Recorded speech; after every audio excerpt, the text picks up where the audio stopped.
Hello learners, आप सभी को प्यार भरा नमस्कार। एक बार फिर से आपका बहुत बहुत स्वागत है ज्ञानश्री क्लासेस के यूट्यूब चैनल पर। और आज के इस 10 मिनट सीरीज में बहुत इंपॉर्टेंट टॉपिक कवर करने वाला हूँ, 5 मेंबर्ड सिलोइज्म।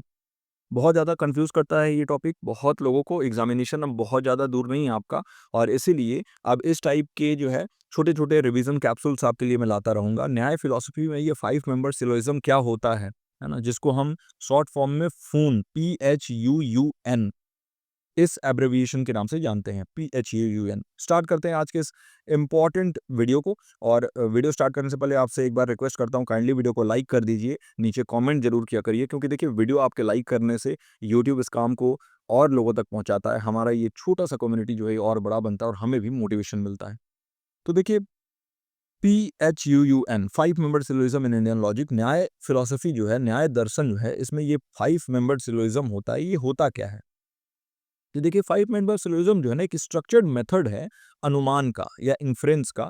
अनुमान हम लगाते हैं ना, तो कोई भी चीज जो है ना, अनुमान लगाने के लिए, इन्फ्रेंस करने के लिए, इन्फ्रेंस को ही अनुमान कहते हैं।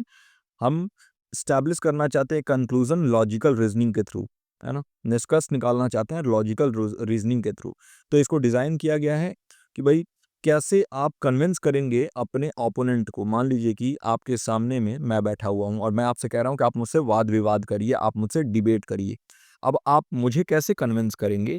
तो कन्विंस करने के लिए आपको एक क्लियर सिस्टमेटिक आर्गुमेंट देना होगा, यानी कि आपका जो तर्क होगा, है ना, क्योंकि आपको मालूम है कि न्याय जो है ना, ये तर्क शास्त्र ही है। तो तर्क जो है आपका ऐसा होना चाहिए जिसके पीछे जो है ना, वो सारी चीजें हों, यानी आप रीजन दें, आप उदाहरण से समझाएं, है ना। तो वेस्टर्न लॉजिक में या वेस्टर्न जो भी हमारा फिलॉसफी है, इसमें आप देखते हैं कि 3 पार्ट ऑफ सिलोइज्म होता है ना। वेस्टर्न वाले में एक होता है मेजर प्रीमाइस, एक होता है माइनर माइनर प्रीमाइस, और एक होता है कंक्लूजन। 3 ही होता है ना, मेजर प्रीमाइस, माइनर प्रीमाइस और कंक्लूजन।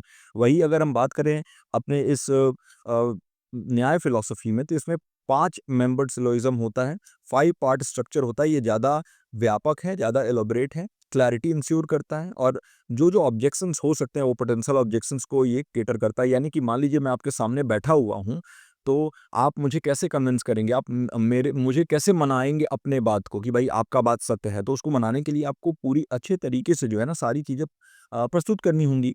तो जैसे पहला है प्रतिज्ञा, है ना, ये JNA मतलब ज्ञ होता है ना, प्रतिज्ञा, जिसको हम प्रोपोजिशन या थीसिस कहते हैं, है ना, प्रस्ताव। इसके बाद आता है हेतु, हेतु मतलब रीजन या ग्राउंड। इसके बाद आता है उदाहरण, आप देंगे, एग्जाम्पल देंगे। इसके बाद एप्लीकेशन समझाएंगे, और फिर बाद में आप निष्कर्ष तक पहुंचेंगे। ठीक है, तो एक क्लासिक एग्जाम्पल से मैं आपको समझाता हूँ। क्लासिक एग्जाम्पल है द हिल हैज फायर, यानी कि जो दूर की पहाड़ी दिख रही है ना, वहां पर आग लगा हुआ है। ये एक एग्जाम्पल से आप समझिए। अब प्रतिज्ञा देखिए, प्रतिज्ञा पे अगर हम देखेंगे तो ये वो स्टेटमेंट या क्लेम होता है ना, जिसको हमें प्रूव करना है। जो प्रतिज्ञा है, इसको हमें प्रूव करना है ना। और ये जो डालता है कि क्या एस्टेब्लिश करना चाहता है आर्गुअर, यानी आप मेरे सामने बैठे हो तो आप मुझे क्या कन्विंस करना चाहते हो, किस बात को कन्विंस करना चाहते हो, है ना। तो यानी कि एक स्टेज सेट करता है आर्गुमेंट के लिए। जो भी आप तर्क देने वाले हो उसके लिए एक स्टेज बनाता है, एक न्यू की तरह काम करता है, ताकि आप क्लियरली बता सको। जैसे एग्जाम्पल के लिए द हिल हैज फायर, ये मैंने बताया था ना। तो ये इनिशियल असर्शन है। एक डिबेट में आप सबसे पहले जो है ना, कन्विंस करोगे ना अपने ओपोनेंट को, तो न्याय जो है जोर डालता है कि सबसे पहले जो भी आप प्रतिज्ञा दोगे या थीसिस दोगे ना, वो प्रिसाइज और टेस्टेबल होना चाहिए, जिसको टेस्ट किया जा सके। अब द हिल हैज फायर, ये टेस्ट किया जा सकता है कि क्या वाकई में उस पहाड़ पे आग लगी है या नहीं, है ना। इसके बाद आता है हेतु, रीजन। रीजन या फिर एविडेंस हम कहते हैं इसको, है ना। एविडेंस मतलब क्या होता है? आप साक्ष्य, साक्ष्य कह सकते हैं। आपके पास क्या साक्ष्य हैं, क्या एविडेंसेस हैं। तो रीजन या एविडेंस आप सपोर्ट करेंगे थीसिस को। यानी हिल हैज फायर तो आपने बोल दिया, अब फायर क्यों है, क्यों आग लगी है, कैसे आपने अनुमान लगाया कि आग लगी है? बिकॉज, क्योंकि द हिल हैज स्मोक, क्योंकि उस पहाड़ पर धुआं दिख रहा है। आप दूर से देख रहे हैं पहाड़ी को, और उस पहाड़ी से धुआं उठता हुआ दिख रहा है, तो आपने अंदाजा लगाया कि वहां पर जो है ना हो आग लगी है। यानी आप अपने प्रतिज्ञा के लिए, अपने थीसिस के लिए एक एविडेंस बता रहे हैं, एक लॉजिकल बेसिस क्लेम कर रहे हैं, ताकि एविडेंस को कंक्लूजन से आप लिंक कर सके, है ना। तो हेतु आइडेंटिफाई करता है एक ऐसा साइन, है ना, साइन कहते हैं हम कोई भी, वो जो जस्टिफाई करता है थीसिस को। साइन यानी कि संस्कृत में साइन को ही लिंग कहते हैं, है ना। जैसे जैसे शिवलिंग होता है ना, तो लोग उसको जेनिटल्स से समझते हैं, वैसा नहीं है। शिवलिंग का मतलब है ना वो शाइन है। साइन का मतलब सिग्नेचर मतलब नहीं है। साइन का मतलब एक जो है प्रतीक है। प्रतीक किसका है? शिव का। तो वैसे ही ये जो है ना साइन यानी हेतु जो होता है ना, ये एक साइन जो है ये प्रोवाइड करता है जस्टिफाई करने के लिए थीसिस को। तो यहाँ स्मोक जो हमने बात किया ना, ये जो धुआं हमने बात किया, ये ऑब्जर्व एविडेंस है, यानी ये आप अवलोकन, ये आप अपने आंखों से देख रहे हैं। तो न्याय जो है ना, ये हेतु को वैलिड करने के लिए फॉलिसीज से फ्री करना चाहता है। हेत्वाभास नहीं होना चाहिए, है ना। तो हेतु को अगर प्रूव करना चाहिए, किसी भी प्रकार का हेत्वाभास नहीं होना चाहिए। हेत्वाभास मतलब फॉलिसी जो हमने पढ़ा है ना, अलग अलग टाइप के पॉलिसीज होती हैं, वही हेत्वाभास होता है। फिर आता है अगला हमारा उदाहरण, एग्जाम्पल। एग्जाम्पल को हम यूनिवर्सल रूल भी कह सकते हैं। यूनिवर्सल रूल मतलब ये सबको मानना होगा। एक जनरल रूल या एग्जाम्पल जो है ना, वो स्टैब्लिश करता है कि यूनिवर्सल कनेक्शन हेतु और थीसिस के बीच में, यानी कि हेतु के बीच में, रीजन के बीच में और प्रोपोजिशन के बीच में आप जो है ना एक यूनिवर्सल कनेक्शन अगर स्टैब्लिश करना चाहते हो, तो ये कैसे करोगे? एग्जाम्पल के थ्रू। और एक कॉन्क्रीट इंस्टेंस आप दोगे।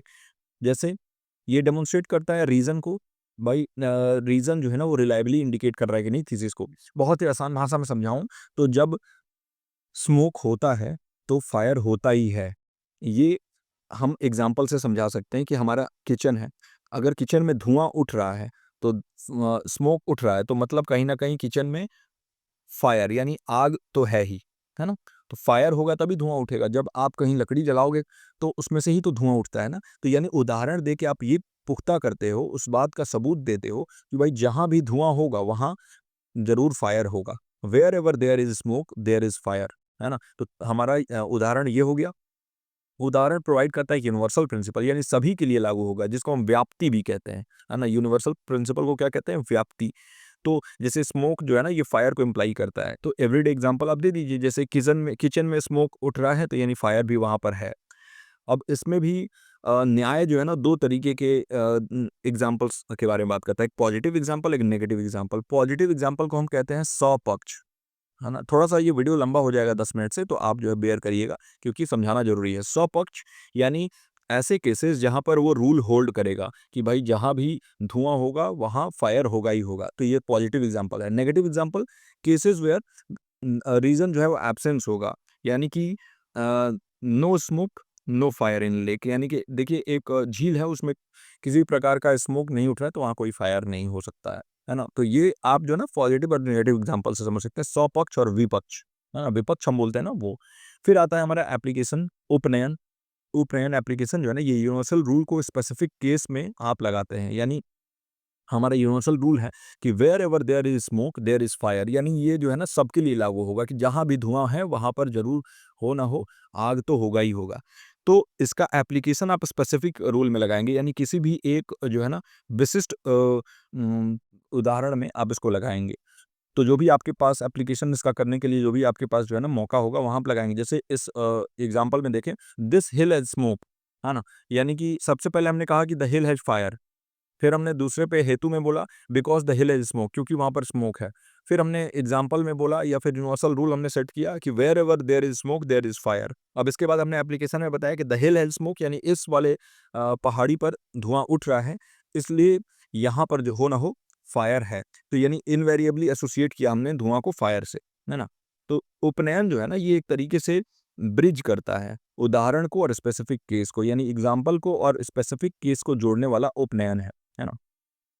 इसके बाद आता है निगमन। निगमन मतलब निष्कर्ष, कंक्लूजन, फाइनल स्टेटमेंट आपने दिया कि भाई थीसिस को रीअफर्म किया आपने, समराइज किया आर्गुमेंट को अपने, निष्कर्ष निकाला कि therefore the hill has fire. सबसे पहले कहा the hill has fire because the hill has smoke, क्योंकि वहां पर धुआं उठ रहा है उस पहाड़ी पर, इसलिए वहां फायर है। फिर आपने जो है एग्जाम्पल के थ्रू यूनिवर्सल एग्जाम्पल दिया कि भाई जहां भी धुआं उठता है वहां फायर होता ही होता है, और इस वाले पहाड़ी पर भी धुआं उठ रहा है, तो इसलिए यहाँ भी जो है सबसे पहले हमने बताया एप्लीकेशन की इस वाले पहाड़ी पर भी धुआं उठ रहा है, यानी स्पेसिफिक केस इस वाले पहाड़ी के बारे में बात की, और लास्ट में आपने निष्कर्ष निकाला कि इसलिए इस पहाड़ी पर आग लगा है, therefore the hill has fire, यानी कंक्लूजन भी आपने निकाल दिया, निगमन आपने दे दिया। तो ये जो है तरीका है। पूरे सैल्यूलम के बारे में बात करें तो प्रतिज्ञा, हेतु, उदाहरण, उपनयन और निगमन, यानी ये इसी तरीके से पूरा चलता है ना।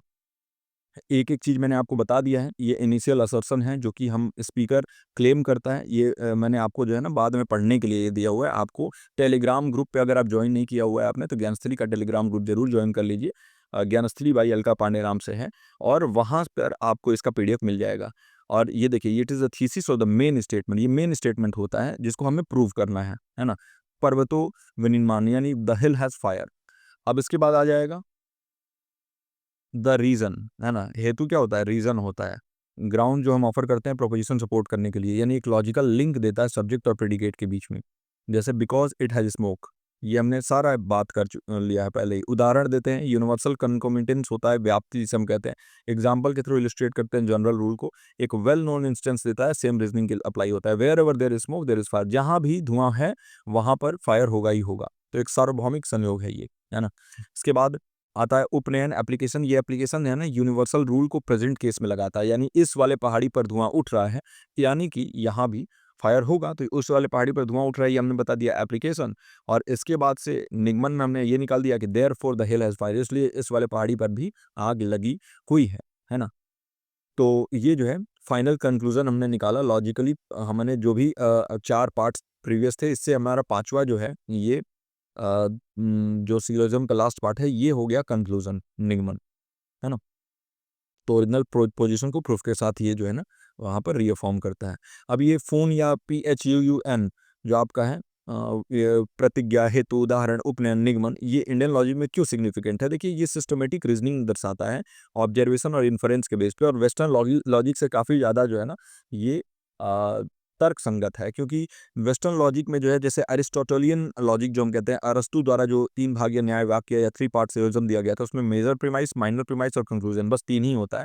लेकिन इंडियन वाले में जो है ना, हमारे जो लॉजिक है, ये 5 पार्ट सिलोजिज्म है, तो ज़्यादा व्यापक विस्तृत होता है, और हर एक चरण में स्पष्टता होती है, क्लैरिटी होती है। तो ज़्यादा मजबूती से जो है ना लॉजिक को स्ट्रेंथन करता है। एक एग्जाम्पल और एप्लीकेशन भी देता है यहाँ पर कंक्लूड करने से पहले। एक उदाहरण बताता है, इसका जो है क्या रियल लाइफ में उपयोग है, सामने क्या दिख रहा है, इसके बारे में भी बात होता है।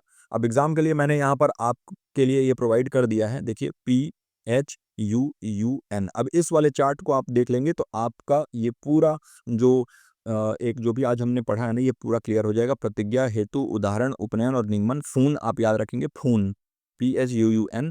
और ये प्रोपोजिशन होता है, ये रीजन होता है, universal rule plus example, application और कंक्लूजन होता है ना? कि भाई पहाड़ी पर आग लगी है क्योंकि वहाँ पर धुआं उठ रहा है, जहाँ भी धुआं उठता है वहाँ पर आग लगी होती है, इस वाले हिल पे धुआं उठ रहा है, इसलिए यहाँ भी आग है। तो इस तरीके से हमने कंक्लूड कर दिया। तो आई होप कि ये पर्टिकुलर टॉपिक आपका बिल्कुल अच्छे से क्लियर हो गया हो। और बहुत ज़्यादा 5 मेंबर सिलोजिज़्म इसलिए इम्पोर्टेंट है क्योंकि ये आपके एग्ज़ाम में बार-बार पूछा जाता है ना? तो इसलिए ये वेस्टर्न लॉजिक से भी मैंने आपको कंपेयर करके और यहाँ पे बता दिया है ना? आप अच्छे से देख लीजिएगा, स्ट्रक्चर क्या है। हमारे यहाँ जो 5 पार्ट होता है, वेस्टर्न लॉजिक में 3 पार्ट होता है। यहाँ पर हमें उदाहरण के साथ हम समझाते हैं एप्लीकेशन, और यहाँ पर नहीं होता है ऐसा। यहाँ पर जो है ना हम एप्लीकेशन या एक्सप्लिसिट उपनयन भी बताते हैं, यहाँ भी नहीं होता है। और व्याप्ति, यूनिवर्सल रिलेशन सेट करते हैं, ये डिडक्टिव स्ट्रक्चर होता है, तो ये डिड्यूस करते हैं हम। तो आई होप कि ये आपको समझ में आ गया होगा अच्छे तरीके से जो भी हमने अभी बात किया, है ना? और अच्छे तरीके से 5 मेंबर्ड सिलोजिज्म जो हमने फ़ून के बारे में बात किया, प्रतिज्ञा, हेतु, उदाहरण, उपनयन और निगमन, ये अच्छे तरीके से समझ में आ गया होगा। वेस्टर्न लॉजिक से कैसे जो है इसको हमने रिलेट किया, वो भी आप समझ गए होंगे। इम्पोर्टेंस न्याय फिलॉसफी में इसका है, एपिस्टेमोलॉजी जो है इसका है ना, कि सिलोजिज्म जो है ना वो अनुमान लगाने के लिए सबसे इम्पोर्टेंट है। और न्याय का जो 4 प्रमाण होते हैं ना, वैलिड नॉलेज लेने के 4 तरीके हैं, उसमें से एक है ये, है ना? ये नॉलेज बियॉन्ड डायरेक्ट परसेप्शन, अगर आप डायरेक्टली परसीव नहीं कर सकते हैं तो भी आप अनुमान से जो है ये पता लगा सकते हैं, है ना? तो आई होप कि इस वाले पर्टिकुलर लेक्चर में आपको कोई भी तकलीफ नहीं हो, कोई भी आपके डाउट नहीं रह गए हों। फिर भी रह जाए तो नीचे कमेंट सेक्शन में पूछ लीजिए। और अगर आप जो है ना एक ऐसे ग्रुप जॉइन करना चाहते हैं जो काफ़ी फोकस्ड हो, तो टेलीग्राम पर प्रतीक सर डाउट ग्रुप है। अगर वो ग्रुप में जॉइन करना है तो नीचे कमेंट सेक्शन में आप कमेंट कर दीजिए, वीडियो को लाइक कर दीजिए। और ऐसे ही वीडियोज़ आते रहेंगे तो चैनल को सब्सक्राइब करके रखिए। बाकी मैं मिलता हूँ आपसे अगले वीडियो में। टिल देन आप अपना और अपनों का ख्याल रखिए। नमस्कार।